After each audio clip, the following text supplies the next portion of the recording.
শুভেচ্ছা। স্বাগত সন্ধ্যার মাছরাঙা সংবাদের সঙ্গে আছি আমি ইতিশাম নাসিম মৌ। শুরুতেই গার্ডিয়ান লাইফ ইন্স্যুরেন্স সংবাদ শিরোনাম।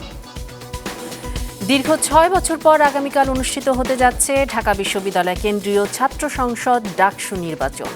সকাল ৮টা থেকে বিকেল ৪টা পর্যন্ত বিরতিহীনভাবে চলবে ভোট গ্রহণ। ক্যাম্পাস জুড়ে বইছে নির্বাচনী আমেজ। কঠোর নিরাপত্তা ব্যবস্থা নিয়েছে পুলিশ ও বিশ্ববিদ্যালয় প্রশাসন। আজ রাত ৮টা থেকে ৩৪ ঘণ্টা বিশ্ববিদ্যালয়ের সব প্রবেশপথ সর্বসাধারণের জন্য বন্ধ থাকবে।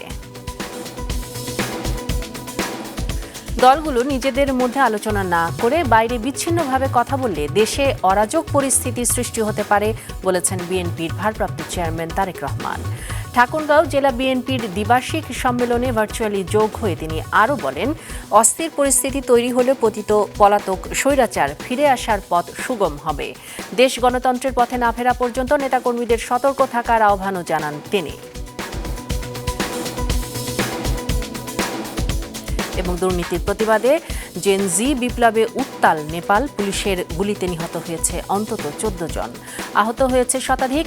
সকাল থেকে শুরু হওয়া বিক্ষোভে রাজধানীর বানেশ্বরে ব্যাপক সহিংসতার ঘটনা ঘটে। বিক্ষুব্ধ হাজার হাজার ছাত্র জনতা সংসদ ভবনে ঢুকে পড়ে। জলকামান, টিয়ার গ্যাস ও তাৎক্ষণিক গুলি করে পুলিশ। এতে হতাহতের ঘটনা ঘটে।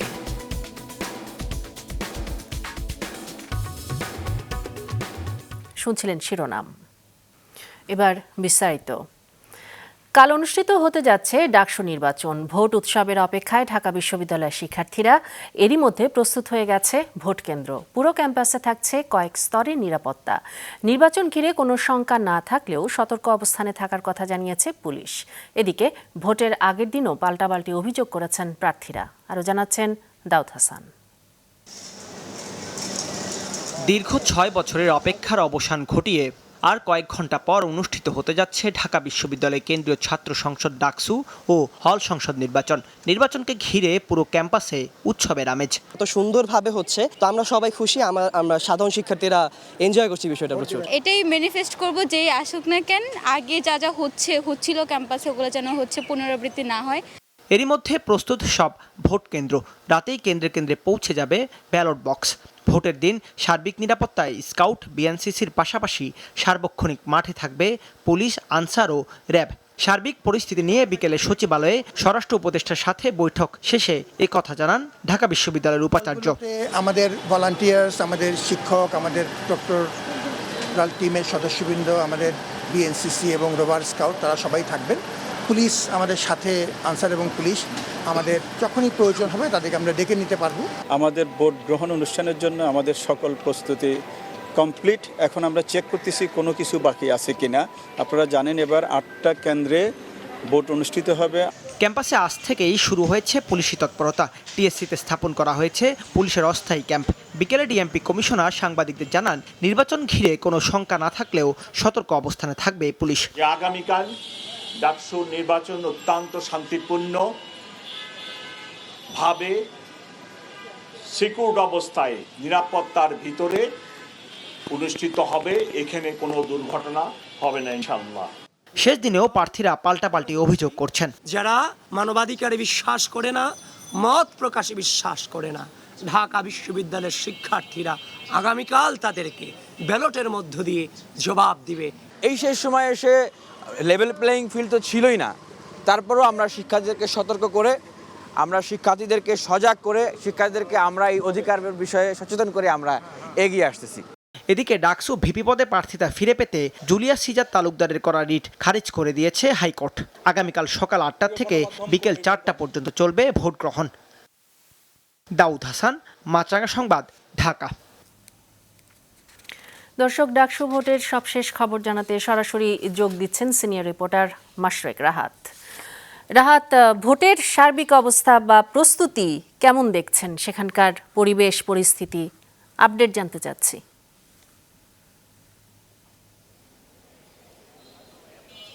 মৌ, নির্বাচনকে কেন্দ্র করে কিন্তু এরই মধ্যে সব ধরনের প্রস্তুতি শেষ হয়েছে। আমি পুরো ক্যাম্পাস আসলে ঘুরে যেটি দেখেছি, নির্বাচনকে কেন্দ্র করে কিন্তু ক্যাম্পাসে এরই মধ্যে ২,০০০-এর মতো পুলিশ সদস্য মোতায়েন করা হয়েছে। এর পাশাপাশি কিন্তু আজ রাত ৮টা থেকে আসলে ঢাকা বিশ্ববিদ্যালয়ে ক্যাম্পাসে পাস ছাড়া কোনো যানবাহন প্রবেশ করতে পারবে না।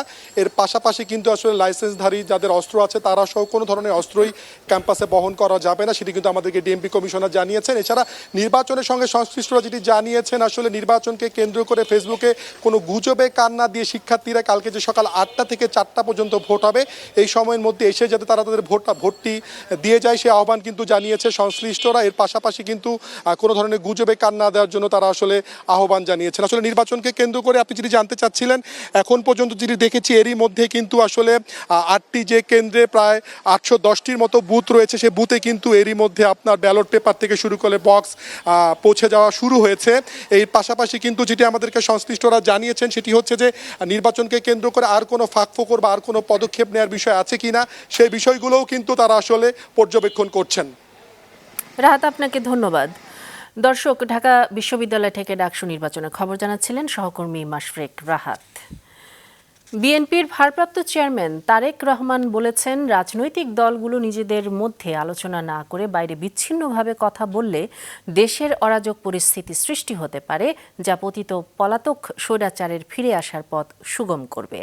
আগামী নির্বাচন সহজ হবে না উল্লেখ করে দেশ গণতন্ত্রের পথে না ফেরা পর্যন্ত নেতাকর্মীদের সতর্ক থাকার আহ্বানও জানান তারেক রহমান। আরও জানাচ্ছেন হাসনাইন তানভীর।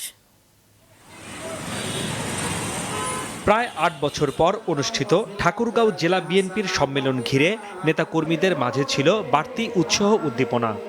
ঠাকুরগাঁও বালক উচ্চ বিদ্যালয় মাঠে সকাল 11টার দিকে জাতীয় সঙ্গীতের মধ্য দিয়ে সম্মেলনের উদ্বোধনের পর সাংগঠনিক প্রতিবেদন ও শোক প্রস্তাব গ্রহণ করা হয়। সম্মেলনে দলের মহাসচিব মির্জা ফখরুল ইসলাম আলমগীর বলেন, যেসব রাজনৈতিক দল ভাবছে নির্বাচন বিলম্বিত হলে তাদের লাভ হবে, তারা ভুল করছেন। কোনো অপশক্তি যাতে গণতন্ত্রের পথে বাধা হতে না পারে সেজন্য সবাইকে ঐক্যবদ্ধ থাকার আহ্বানও জানান তিনি। নির্বাচনকে বিলম্বিত করলে, নির্বাচনকে বাধাগ্রস্ত করলে তারাও উপকৃত হবেন, কিন্তু বাংলাদেশের মানুষ উপকৃত হবে না বন্ধুগণ। প্রধান অতিথি হিসেবে বিকেলে সম্মেলনে ভার্চুয়ালি যোগ দেন দলের ভারপ্রাপ্ত চেয়ারম্যান তারেক রহমান।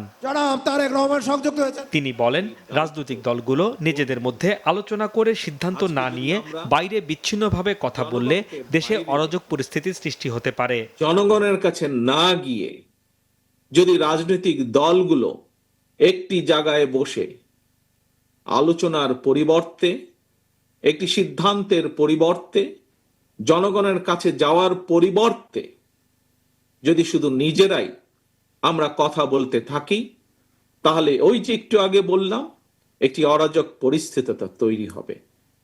যেই পরিস্থিতি কাঙ্ক্ষিত নয় দেশের জন্য, কাঙ্ক্ষিত নয় জনগণের কাছে। যে পরিস্থিতি পলাতক স্বৈরাচারকে আবার ফিরে আসার পরিস্থিতি হয়তো তৈরি করতে পারে। দেশ পরিচালনায় শিক্ষা, স্বাস্থ্য, অর্থনীতি সহ সব সেক্টর নিয়ে বিএনপির পরিকল্পনা রয়েছে উল্লেখ করে সংস্কারে যেসব বিষয়ে ঐক্যমত্যে আসা যায়নি সেগুলো জনগণের উপর ছেড়ে দেওয়ার আহ্বান জানান তারেক রহমান। কোথাও হয়তো কেউ কেউ কোনো কিছু করার চেষ্টা করছে, আমরা যত যাই মনে করি না কেন যে আমাদের অনেক নেতাকর্মী হয়তো ভুল করে মনে করছেন যে আগামী দিনের নির্বাচন হয়তো সহজ হবে। আমি আজকে থেকে 1 বছর আগে বলেছিলাম, আমরা যত সহজ ভাবছি তত সহজ নয় ব্যাপারটি। গণতান্ত্রিক যাত্রার রেল লাইনে যতদিন না উঠবে দেশ, ততদিন পর্যন্ত বিএনপির আন্দোলন চলবে বলেও জানান তারেক রহমান। বিএনপির আন্দোলন থেমে থাকবে না। হাসনাইন তানভীর, মাছরাঙা সংবাদ, ঢাকা। জুলাই জাতীয় সনদ 2025 বাস্তবায়নের উপায় সম্পর্কে প্রাপ্ত বিশেষজ্ঞ মতামত পর্যালোচনায় বৈঠক করেছে জাতীয় ঐকমত্য কমিশন। দুপুরে জাতীয় সংসদ ভবনের কমিশন কার্যালয়ের সভাকক্ষে এই বৈঠক হয়।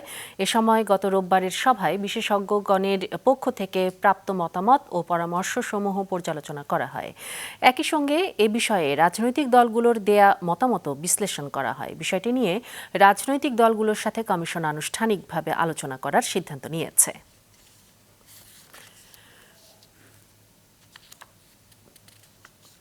সরকারের দুর্নীতি ও সামাজিক যোগাযোগ মাধ্যম বন্ধের প্রতিবাদে তরুণদের বিক্ষোভে উত্তাল হয়ে উঠেছে নেপাল। বিক্ষোভকারী ও পুলিশের সংঘর্ষে এরই মধ্যে 14 জন নিহত হয়েছেন, আহত শতাধিক। বিক্ষোভ দমনে রাজধানী কাঠমান্ডুতে জারি করা হয়েছে কারফিউ। বিস্তারিত ডেস্ক রিপোর্টে। গত শুক্রবার থেকে নেপালে ফেসবুক, ইউটিউব, এক্স সহ 26টি অনিবন্ধিত প্ল্যাটফর্ম বন্ধ করে দেয়া হয়। ইনস্টাগ্রাম, স্ন্যাপচ্যাটের মতো জনপ্রিয় প্ল্যাটফর্ম বন্ধ হয়ে যাওয়ায় ক্ষোভে ফেটে পড়েন তরুণীরা। সোমবার সকাল থেকে শুরু হওয়া বিক্ষোভে রাজধানীতে ব্যাপক সহিংসতার ঘটনা ঘটে। বিক্ষুব্ধ ছাত্র জনতা পার্লামেন্ট এলাকায় ঢুকে পড়লে পরিস্থিতি নিয়ন্ত্রণে জলকামান, কাঁদানে গ্যাস ব্যবহারের পাশাপাশি গুলি চালায় পুলিশ। এতে ঘটে হতাহতের ঘটনা। বিক্ষোভ ছড়িয়ে পড়ে অন্যান্য এলাকাতেও। পরিস্থিতি নিয়ন্ত্রণে কাঠমান্ডুতে জারি করা হয়েছে কারফিউ। মোতায়েন করা হয়েছে সেনা সদস্যদের। এর আগে দেশটির সরকারি এক নোটিশে 28 আগস্ট থেকে এক সপ্তাহের মধ্যে সব সামাজিক যোগাযোগ মাধ্যমকে নিবন্ধন করানোর নির্দেশ দেয়া হয়, কিন্তু নির্ধারিত সময়ের মধ্যে মেটা, ইউটিউব, এক্স, লিঙ্কডইনের মতো প্রতিষ্ঠানগুলো আবেদন না করায় সেগুলো বন্ধ করে দেয়া হয়। দ্য কাঠমান্ডু পোস্ট বলেছে, নেপালে ফেসবুক ব্যবহারকারীর সংখ্যা প্রায় 1,35 লাখ এবং অনেকেই সামাজিক যোগাযোগ মাধ্যমে বিভিন্ন ধরনের ব্যবসা বাণিজ্য পরিচালনা করেন। প্রথমে ক্ষতিগ্রস্তরা বিক্ষোভ শুরু করলে পরে তা সামাজিক যোগাযোগ মাধ্যমে নিষেধাজ্ঞা বিরোধী আন্দোলন থেকে দুর্নীতি বিরোধী আন্দোলনে রূপ নেয়। আমিনা লুসি, মাছরাঙা, নিউজ ডেস্ক। এদিকে নেপালে ছড়িয়ে পড়া ছাত্র জনতার বিক্ষোভের কারণে কাল নেপালের বিপক্ষে দ্বিতীয় ফিফা আন্তর্জাতিক ম্যাচ খেলা নিয়ে অনিশ্চয়তা তৈরি হয়েছে। কাঠমান্ডুর দশরথ স্টেডিয়ামে বাংলাদেশ সময় সন্ধ্যা 5:45 ম্যাচ শুরুর কথা রয়েছে। ছাত্র জনতার আন্দোলনের কারণে আজ নির্ধারিত অনুশীলনের জন্য হোটেল থেকেই বের হতে পারেনি বাংলাদেশ। পরে বাতিল হয় অনুশীলন। এই অবস্থায় দুই দলের দ্বিতীয় আন্তর্জাতিক প্রীতি ম্যাচটি বাতিলও হতে পারে। ফিফা উইন্ডোতে নেপালের বিপক্ষে ম্যাচ খেলছে বাংলাদেশ। গোলশূন্য ড্র হয়েছিল প্রথম ম্যাচ। অক্টোবরে হংকংয়ের বিপক্ষে এএফসি এশিয়ান কাপ বাছাইয়ের তৃতীয় রাউন্ডের দুটি ম্যাচের আগে এটাই বাংলাদেশের প্রস্তুতি লড়াই।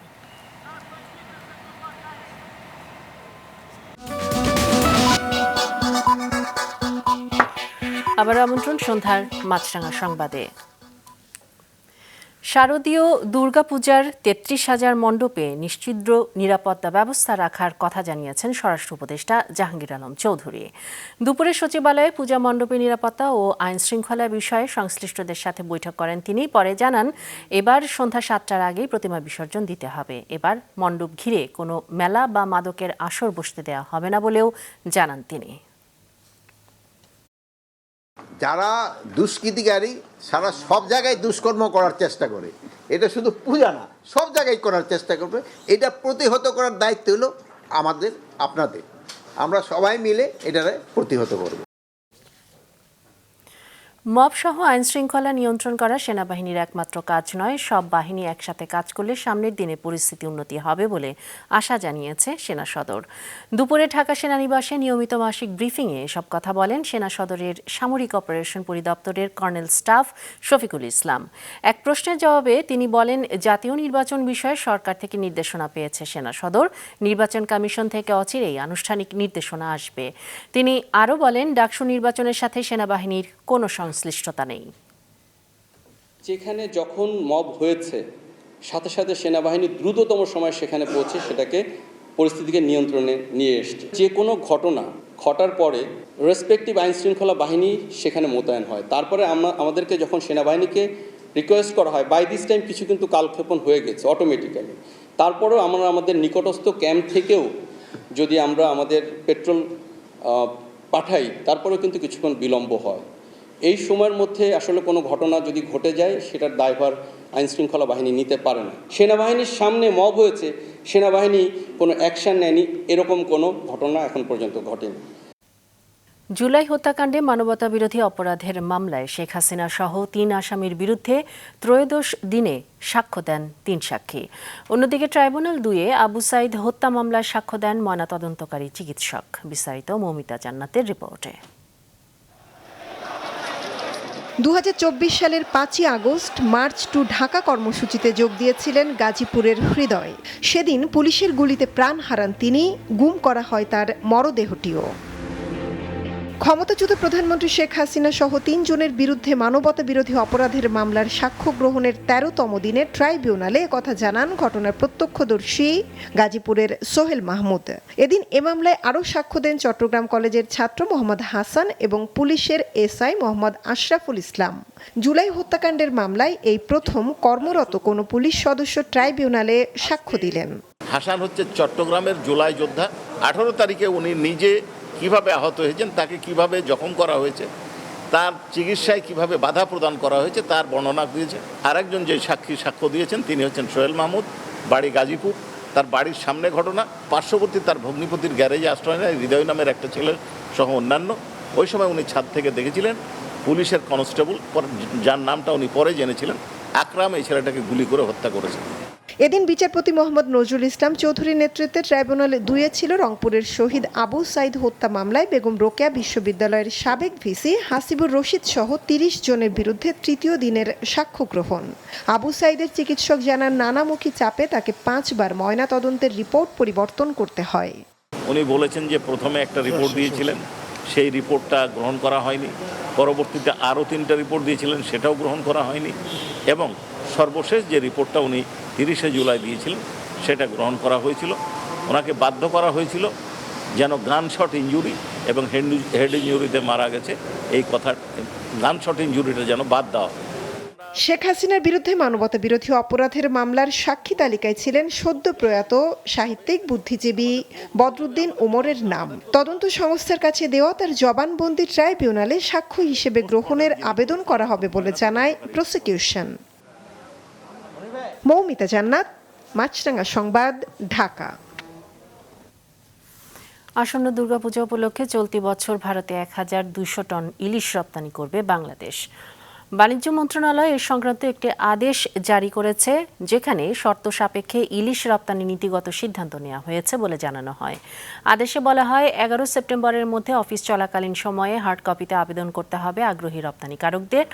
আবেদনের সঙ্গে সংশ্লিষ্ট রপ্তানিকারক প্রতিষ্ঠানের হালনাগাদ ট্রেড লাইসেন্স, ইআরসি, আয়কর সার্টিফিকেট, ভ্যাট সার্টিফিকেট, বিক্রয় চুক্তিপত্র, মৎস্য অধিদপ্তরের লাইসেন্স সহ সংশ্লিষ্ট দলিলপত্র দাখিল করতে হবে।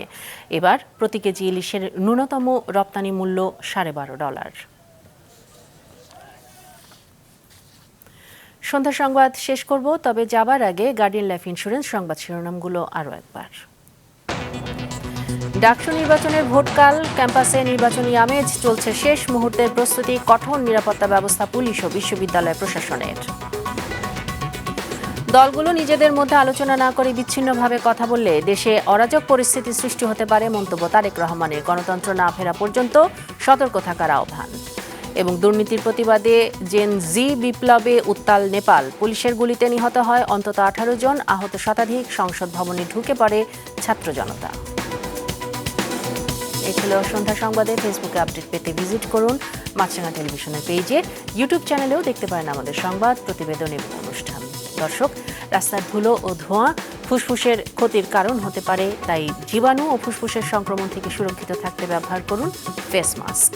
এতক্ষণ সঙ্গে থাকার জন্য ধন্যবাদ জানিয়ে আমি ইবতিসাম নাসিম মৌ শেষ করছি সন্ধ্যার মাছরাঙা সংবাদ। এই দিন এইভাবে।